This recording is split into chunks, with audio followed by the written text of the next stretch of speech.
Hello, trombone players. It is that time of year where we are going to learn Jingle Bells. So here's what you need. You just need your cheat sheet all filled out with your 5 notes because this song only uses the first 5 notes on our cheat sheet.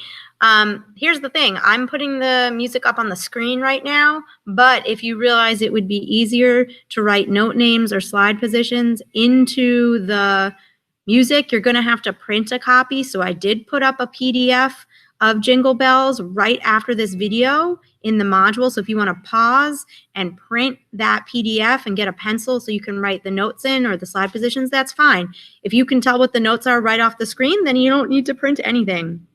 Okay, the first time we get a new piece of sheet music, we need to look at a couple things. So we always want to check the time signature because we need to know how to count, right? So after the bass clef sign, after the B flat and E flat signs, I see a 4/4. So we must be in 4/4, 4 beats in a measure. We also want to check where the end of the song is because you don't want to put your instrument down before the song's over. So scan your eyes through.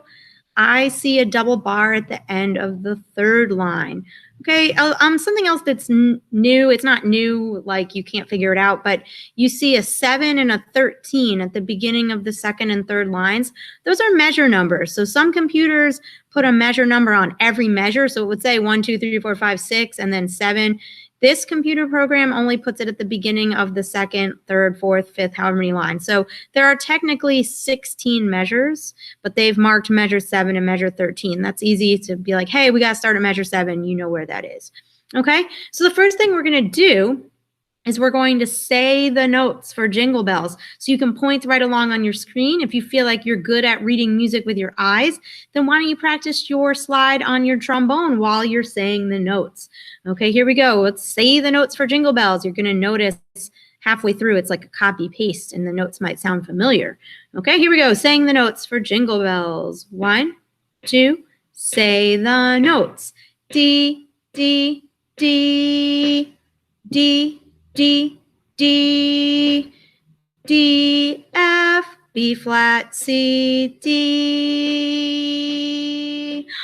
E flat, E flat, E flat, E flat, E flat, D, D, D, next line, D, C, C, D, C, F, D, D, D. Does it sound familiar? D, D, D, D, F, B flat, C, D,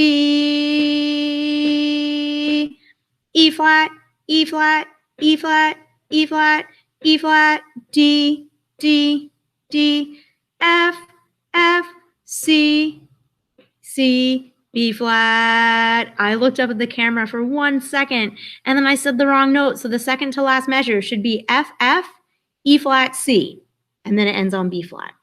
Okay, so if you need to write note names or slide positions, you probably want to print a copy. But guess what, guys? This is for you to practice during the break, but there's no recording homework. Of course, if you want to record it and send it to me, you can, but there's no assignment. This is for you to practice and play for your family.